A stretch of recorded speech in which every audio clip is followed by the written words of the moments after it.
it's me again. Welcome to Nurse Maui's World.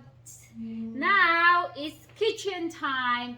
Guys, na-miss kong kumain ng pansit.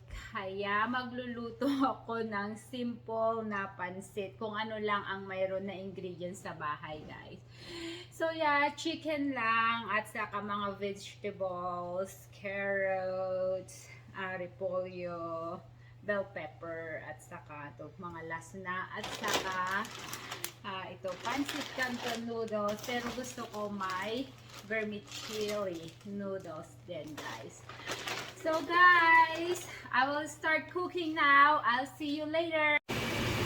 Hello guys, ito in the middle ng paggigisa ng bawang, sibuyas, saka chicken.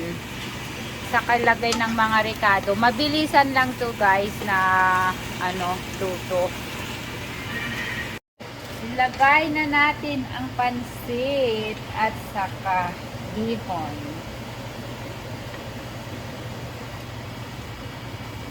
Masyado yatang marami pala. You need start to mix. I need the water more. Okay. Wait lang guys ha. Tuloy ko lang. Yan, lagyan ng tubig kasi masyadong dry.